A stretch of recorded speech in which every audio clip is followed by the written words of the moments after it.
ஃப்ரெண்ட்ஹுட்ஸ் மக்களுக்கு வணக்கம். அந்த காலகட்டத்திலிருந்து இந்த காலகட்டம் வரைக்கும் வீட்ல இருக்கக்கூடிய பெண்கள் ரொம்ப அதிகமா விரும்பி பார்க்கக்கூடிய ஒரு விஷயம் சீரியல்ஸ், அதாவது நாடகங்கள். நாடகங்கள் அப்படின்னாலே ரொம்பவே விரும்பி பார்க்கறாங்க. அது மட்டும் இல்லாம இப்ப பாத்தீங்கன்னா, பெண்கள் மட்டும் இல்லாம சின்ன பசங்கள்ல இருந்து பெரியவங்க வரைக்கும் கிட்டத்தட்ட ஆண்களும் இதுல இப்ப இன்க்ளூட் ஆயிட்டாங்க. சோ எல்லாருமே சீரியல்ஸ் எல்லாம் அவ்ளோ ஒரு விரும்பி பார்க்கக்கூடிய ஒரு விஷயமா இப்ப மாறிக்கிட்டு இருக்கு. ஏன்னா இதுக்கு முன்னாடி மாமியார், மாமனார் கதை, மருமகள் கதை, சண்டை போட்டுக்கிறது, எப்பவுமே ஒரு பொண்ணு அழுதுகிட்டே இருக்கிற மாதிரியான கதைகள் தான் நிறைய இருக்கும். சோ அதனால சீரியல்னாலே உட்கார்ந்து அழுவுறது டிவி முன்னாடி அப்படின்ற மாதிரி தான் சொல்லுவாங்க. இப்போ அந்த பேச்சை எல்லாம் மாத்தி பயங்கர ட்ரெண்டிங்கா இப்போ என்ன மாதிரி விஷயங்கள்லாம் ரியாலிட்டியா நடந்துகிட்டு இருக்கோ அது எல்லாத்தையும் தான் இப்ப சீரியல்ல காமிச்சுக்கிட்டு இருக்காங்க. சோ அதனால அது பார்க்கவே ரொம்ப சுவாரஸ்யமா இருக்கிறதுனால ஆண்களும் சேர்ந்து இப்ப சீரியல் பார்க்க ஆரம்பிச்சுட்டாங்க. இதுல இன்னொரு பெனிஃபிட் என்ன அப்படின்னா, நாளைக்கு பார்க்க வேண்டிய சீரியலை இன்னைக்கே எல்லாம் பார்த்துக்கிட்டு இருக்காங்க. காலையில எந்திரிச்ச உடனே பார்த்துடுறாங்க. அதாவது நைட்டு போட வேண்டியது காலையிலே போட்டுடுறாங்க. நம்ம நெட்ல எல்லாம் வந்துடுது. சோ அதனால அதை மார்னிங்கே எல்லாரும் பார்க்க ஆரம்பிச்சிடுறாங்க. இன்னைக்கு என்ன நடக்க போகுதுன்னு சொல்லி அவ்வளவு பெரிய எதிர்பார்ப்புகளுக்கு நடுவுல தான் இன்னைக்கு உள்ள சீரியல்ஸ் எல்லாமே போய்கிட்டு இருக்கு. சோ எதனால நான் சீரியல் பத்தி இவ்வளவு விஷயங்கள் பேசுறேன் அப்படின்னு தானே யோசிக்கிறீங்க. ஆமாங்க, இப்போ ட்ரெண்டிங்ல போகக்கூடியது ஒரு தனியார் தொலைக்காட்சியில சிறகடிக்க ஆசை அப்படிங்கிற ஒரு சீரியல் பத்தி தான் இன்னைக்கு நாம பேச போறோம். நாங்க தான் டெய்லி அதை பார்த்துக்கிட்டு இருக்கோமே, நீங்க என்ன அதை பத்தி பேச போறீங்க அப்படிதானே கேக்குறீங்க. வாங்க ஷோக்குள்ள போலாம்.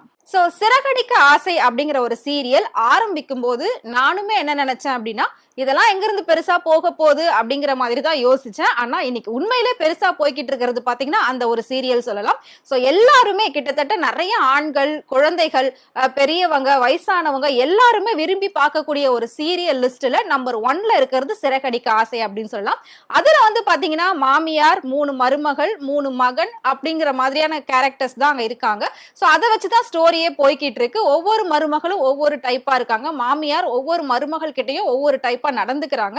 சோ இதுதான் அந்த கதையோட சுவாரஸ்யமே அப்படின்னு சொல்லலாம். சோ ஃபர்ஸ்ட் என்ன அப்படின்னு பாத்தீங்கன்னா, காமெடியன்ஸா இங்க யார் இருக்காங்க அப்படின்னு பாத்தீங்கன்னா, ஃபர்ஸ்ட் பையன் மனோஜ் அப்படின்னு சொல்லக்கூடியவங்களும் அவங்களோட ஒய்ஃப் இங்க காமெடி ரோல்ஸ் நிறைய பிளே பண்ணிருக்காங்க இந்த சீரியல்ல அப்படின்னு சொல்லலாம். சோ அவங்கள வச்சுதான், அதாவது படிச்சவங்க அவங்க தான் அதிகமா அதுல, ஆனா அவங்க தான் ரொம்ப காமெடியனா நடந்துப்பாங்க அப்படின்ற மாதிரி தான் அந்த சீரியலை இப்ப கொண்டு போய்கிட்டு இருக்காங்க. அவங்கள வச்சு நிறைய காமெடி விஷயம் பாத்தீங்கன்னா அந்த கதையோட ஹீரோ முத்து பண்ணிக்கிட்டு இருக்காரு. சோ இது மாதிரி தான் இந்த கதைகள்ல நிறைய சுவாரஸ்யமான விஷயங்கள்லாம் நடந்துகிட்டு இருக்கு. அதே மாதிரி நேத்துக்குமே ஒரு சூப்பரான விஷயம் நடந்தது. என்ன அப்படின்னா, மனோஜ் கடை வச்சிருக்காரு, ஒரு பெரிய ஷோரூம் வச்சிருக்காரு. ஷோரூம் முன்னாடி யாரோ முட்டைய வசியம் பண்ணி வச்சுட்டாங்க, அந்த ஷோரூம் நல்லா வரக்கூடாது அப்படின்றதுக்காகன்னு சொல்லிட்டு அவரோட அசிஸ்டண்டா இருக்கக்கூடிய ஒருத்தர் அவர்கிட்ட சொல்றாரு. மனோஜ் கிட்ட அதை சொன்ன உடனே அவர் பயந்துடுறாரு. அது மட்டும் இல்லாம இந்த மாதிரி வசியம்லாம் வச்சா நம்ம கடையே க்ளோஸ் ஆயிடும், அது அம்மாவையும் பாதிக்கும் அப்படிங்கிற மாதிரி சொல்றாரு. உடனே மனோஜ் போயிட்டு இது அம்மா கிட்ட சொல்ல அவங்க எல்லாரும் சேர்ந்து போயிட்டு ஜோசியம், ஜாதகம் இது எல்லாத்தையும் பாக்குறாங்க. இதுக்கு என்ன பரிகாரம் அப்படின்னு சொல்றப்போ, கோவில்ல போயிட்டு தீச்சட்டி எடுக்கணும், வேப்பஞ்சாலை கொடுக்கணும் அப்படின்ற மாதிரி எல்லாம் சொல்றாங்க. இவங்களும் போயிட்டு கோவில்ல அந்த நேர்த்தி கடன் எல்லாம் பண்ணிக்கிட்டு இருக்காங்க. நீங்க எல்லாருமே இது எல்லாத்தையும் பார்த்திருப்பீங்க. பட் அந்த கோவில் சீன்ல என்ன இருக்கு, இதுல என்ன நீங்க பெருசா இப்ப சொல்ல போறீங்க அப்படின்னு தானே யோசிக்கிறீங்க. நார்மலா கோவில் சீன் அப்படின்னாலே அது ஒரு பக்தி பரவசமா, பக்தி மயமா தான் நமக்கு காட்டுவாங்க. இதுக்கு முன்னாடி எல்லா சீரியல்லுமே அப்படிதான் காமிச்சிட்டு இருக்காங்க. இதே தொலைக்காட்சியில பாரதி கண்ணமான ஒரு சீரியல் போச்சு. இதே மாதிரி வேண்டுதல்கள் அந்த மாமியார் செய்யும் போது அவ்வளோ ஒரு சென்சிட்டிவா, அவ்வளோ ஒரு சூப்பரா அந்த விஷயத்தை காமிச்சிருந்தாங்க. அதை பார்த்து யாருமே அழாதவங்களே இருக்க மாட்டாங்க. அந்த அளவுக்கு அதை பக்தியா ரொம்ப சின்சியரா காமிச்சிருப்பாங்க. ஆனா இதுல அதே மாதிரி மாமியார் நேர்த்தி கடன் செய்யறத ரொம்ப விளையாட்டா கேலி கிண்டலா காமிச்சிருக்காங்க அப்படின்னு சொல்லலாம். அதாவது இவங்க என்ன பண்றாங்க அப்படின்னா, தீச்சட்டி எடுக்கிறாங்க. ஆனா அது எடுக்கிறதுக்கு ரொம்ப அதை அவமானமாவும் அசிங்கமாவும் ஃபீல் பண்ற மாதிரி எல்லாம் நமக்கு காட்டுறாங்க. அது மட்டும் இல்லாம மனோஜ் அவர் எப்பவுமே ஒரு காமெடியா தான் எல்லா விஷயமுமே பண்ணுவாரு. அவர் வேப்பஞ்சாலை கொடுக்குற அப்படின்ற மாதிரி தீச்சட்டி எடுத்துக்கிட்டு மேல ஒயிட் கலர் பனியன் போட்டுக்கிட்டு பட்டையெல்லாம் உடம்புல போட்டுக்கிட்டு கீழே வேப்பில கட்டியிருக்காரு. சோ இப்படிதான் அவருமே தீச்சட்டி எடுத்துட்டு போறாரு. தீச்சட்டி கையில கொடுத்த உடனே அவ்வளோ ஒரு காமெடியா போயிட்டு அந்த கோயில கடகடன்னு சுத்திட்டு வந்துடுறாரு. சுத்தி நான் முடிச்சிட்டேன் அப்படின்னு சொல்றாரு. ஆனா நீ இன்னும் முடிக்கல, இனிமேல் தான் ஆரம்பிக்க போற அப்படின்ற மாதிரி எல்லாம் அவங்க கூட இருக்கிறவங்க சொல்றாங்க. சோ இது எல்லாத்தையும் அவங்க பண்ணி முடிக்கிறாங்க. ஆனா இதை என்ன பண்றாரு அப்படின்னா, அந்த கதையோட ஹீரோ முத்து தூரத்துல இருந்து வீடியோவா எடுக்கிறாரு. வீடியோவா எடுத்துட்டு போயிட்டு வீட்டுல எல்லாரையும் வச்சு டிவில போட்டு பிளே பண்ணி காட்டுறாரு. அதாவது உங்க எல்லாருக்கும் ஒரு குறும்படம் இருக்கு, பார்த்து என்ஜாய் பண்ணுங்க அப்படின்ற மாதிரி சொல்றாரு. சோ வீட்டுல இருக்கக்கூடிய எல்லாருமே என்ன குறும்படம் அப்படின்னு சொல்லி ரொம்ப இன்ட்ரெஸ்டா பாத்துக்கிட்டே இருக்காங்க. சோ முத்து டிவில என்ன குறும்படம் காமிச்சிருக்காரு அப்படின்னா, அந்த அம்மா தீச்சட்டி எடுக்கிறதோ, மனோஜ் தீச்சட்டி எடுக்கிறதோ, வேப்பில கட்டிட்டு இருக்கிறதையும் காமிக்கிறாரு. இத பார்த்து அந்த ஒட்டுமொத்த குடும்பமே, அதாவது அந்த ஹீரோயினை தவிர ஒட்டுமொத்த குடும்பமே விழுந்து விழுந்து விழுந்து சிரிக்கிறாங்க. முக்கியமா அந்த அம்மாவோட கணவர் அவரு பயங்கரமா சிரிக்கிறாரு. அந்த அம்மாவோட 3வது மருமக ஸ்ருதி அப்படின்ட்டு அவங்க வந்துட்டு ஒரு மாடர்ன் கேர்ளா இருக்காங்க, பணக்கார பொண்ணா இருக்காங்க. அவங்க கிட்டதான் அவங்க மாமியார் எப்பவுமே ரொம்ப ஃபேவரா நடந்துப்பாங்க. அந்த மருமகளை தான் ரொம்ப பிடிக்கும் அப்படின்ற மாதிரி எல்லாம் நடந்துப்பாங்க. ஏன்னா அவங்க ரொம்ப பணக்கார குடும்பம் அண்ட் ரொம்ப மாடர்ன் கேர்ளும் அப்படின்றதுனால அவங்க அவங்களோட ட்ரெண்டிங் ஏத்த மாதிரி மாடர்னா இருக்கிறதுனால இந்த மாதிரி விஷயங்களை பார்த்து பயங்கரமா சிரிக்கிறாங்க. இதுல என்ன நம்ம சிந்திக்க வேண்டிய விஷயம் அப்படின்னா, இது வந்து ஒரு மதத்தினரோட முழு முழு நம்பிக்கை, அதாவது கடவுள் நம்பிக்கை. தீச்சட்டி எடுக்கிறது, வேப்பஞ்சாலை கொடுக்கறது, கோவில சுத்தி வர்றது, அங்க பிரதர்ஷனம் பண்றது, இந்த மாதிரி விஷயங்கள் எல்லாமே நம்ம ஒரு நம்பிக்கையோட ரொம்ப சென்சிட்டிவா பயபக்தியோட செய்யக்கூடிய ஒரு விஷயம். இத வந்துட்டு அந்த சீரியல்ல ரொம்ப காமெடியா, அதாவது அந்த தெய்வீகத்தையும் அந்த வழிபாடையும் ஒரு மதத்தினரோட நம்பிக்கையையும் கொச்சப்படுத்துற விதமா அவங்க வந்துட்டு எல்லாருமே கேலி கிண்டல் பண்ணி சிரிக்கிற மாதிரி இந்த சீனை காமிச்சிருக்காங்க. இதுக்கு முன்னாடி வேற வேற தொலைக்காட்சிகள்ல பிரபலமான சீரியல்களை எடுத்த ஒரு டைரக்டர் தான் இந்த சீரியலை இப்ப டைரக்ட் பண்ணிட்டு இருக்காரு. அவர் வேற யாருமே இல்ல, குமரன். கண்டிப்பா டைரக்டர் குமரன் அப்படின்னா உங்களுக்கு தெரிஞ்சிருக்கும். இதுக்கு முன்னாடி அவர் திருமதி செல்வம் அப்படிங்கிற கூடிய ஒரு மிகப்பெரிய வெற்றி அடைந்த ஒரு சீரியலை எடுத்த இயக்குனர் தான் அவரு. அவர் தான் இந்த சீரியலை இப்ப எடுத்துக்கிட்டு இருக்காரு. இந்த சீரியல்ல எதனால ஒரு மதத்தினரோட நம்பிக்கையையும் அவங்களோட ஒரு வழிபாட்டு முறைகளையும் கேலி கிண்டலா வந்து காமிச்சிருக்காங்க. இது எந்த விதத்துல வந்து நியாயம்? இதையே வந்து பெரிய திரையில படத்துல காமிச்சிருந்தாங்க அப்படின்னா இந்நேரம் அது எவ்வளவு பெரிய ஒரு பிரச்சனையா இருக்கும். இத குறிச்சு எவ்வளவு பேர் கண்டனம் தெரிவிச்சிருப்பாங்க. இந்த படத்தையே வந்து வரக்கூடாது அப்படின்னா வந்து ஃபர்ஸ்டே வந்து பிளாக் பண்ணிருப்பாங்க.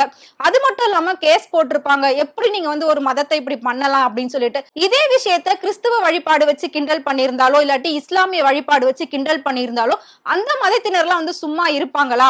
இதே நீங்க வந்துட்டு ஒரு பிரபலமான சேனல், பிரபலமான சீரியல் அப்படின்னா என்ன வேணா பண்றதுக்கு அலோ பண்ணுவீங்களா? அதை மட்டும் யாரும் தட்டி கேட்க மாட்டீங்களா அப்படின்னு சொல்லிட்டு நிறைய பேர் வந்து கேள்வி கேட்டுக்கிட்டு இருக்காங்க. இதே ஆதங்கம் தான் எங்களுக்குமே இருக்கு. சோ இதே மாதிரி தொடர்ந்து வந்து ஒரு மதத்தோட வழிபாடையும் ஒரு மதத்தோட நம்பிக்கையும் நம்ம வந்து கெடுக்கிற மாதிரி, சீர்குலைக்கிற மாதிரி, அவங்கள இழிவுபடுத்துற மாதிரி எந்த ஒரு கேலி கிண்டல் சீனையுமே வந்துட்டு சீரியல்ஸ்லயும் சரி, படங்கள்லயும் சரி, எதுலயுமே காட்டக்கூடாது அப்படிங்கிறது தான் வந்துட்டு ரூல்ஸ்.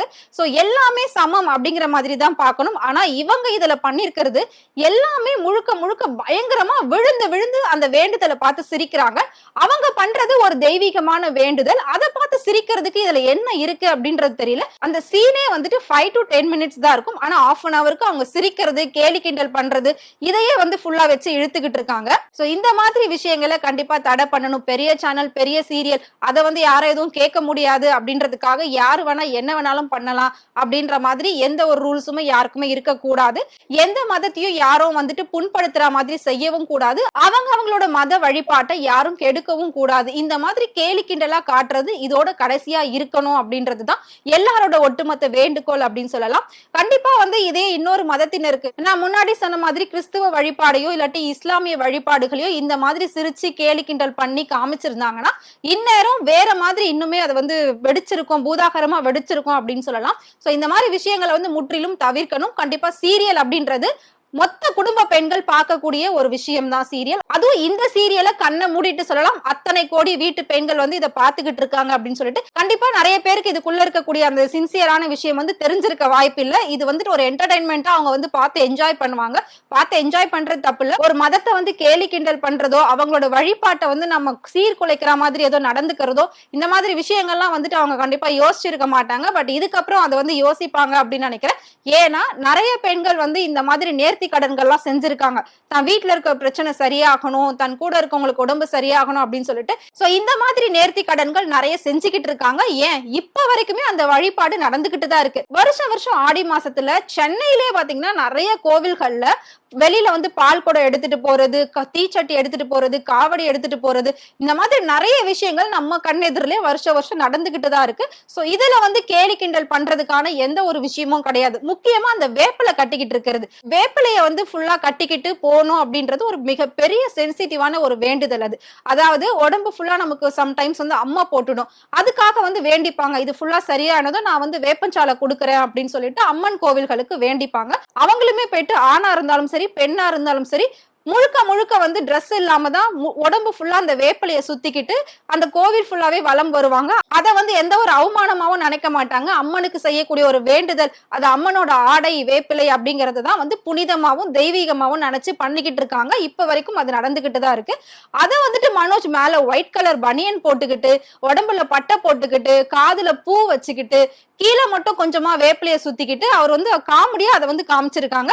அந்த மாதிரி காமிச்சது ரொம்ப ரொம்ப தப்பு. அதையும் முத்து வந்து கிண்டல் பண்ணி சிரிக்கிறாரு அப்படிங்கிறப்ப, நான் மேல பனியன் போட்டிருக்கேன், கீழ வேப்பில கட்டியிருக்கேன், அதெல்லாம் ஒண்ணும் பிரச்சனை இல்ல. எதுக்கு கிண்டல் பண்றீங்கன்னு சொல்லி, அவரும் வந்து வெகுளித்தனமா அத கேட்கிற மாதிரியான சீன்ஸ் எல்லாமே அதுல வந்திருக்கு. சோ இது எல்லாமே முற்றிலும் தவிர்க்கணும். ஏன் அப்படின்னா, திரும்ப திரும்ப நான் சொல்றேன், இது வந்துட்டு ஒரு மதத்தினரோட வழிபாடு, மத நம்பிக்கை அப்படின்னு சொல்லலாம். சோ இத வந்துட்டு எந்த விதத்திலுமே கெடுக்காத மாதிரி நீங்க உங்களோட சீரியல் எடுத்தீங்க அப்படின்னா ரொம்பவே நல்லா இருக்கும். நான் சொன்ன இந்த இன்ஃபர்மேஷன பத்தி நீங்க என்ன நினைக்கிறீங்க? மறக்காம கமெண்ட் பாக்ஸ்ல கமெண்ட் பண்ணுங்க. இதே மாதிரி நிறைய இன்ட்ரெஸ்டிங்கான விஷயங்கள் உங்களுக்கு தெரியணும் அப்படின்னா மறக்காம ஃப்ரெண்ட்ஹுட் சேனலை ஃபாலோ பண்ணிக்கோங்க.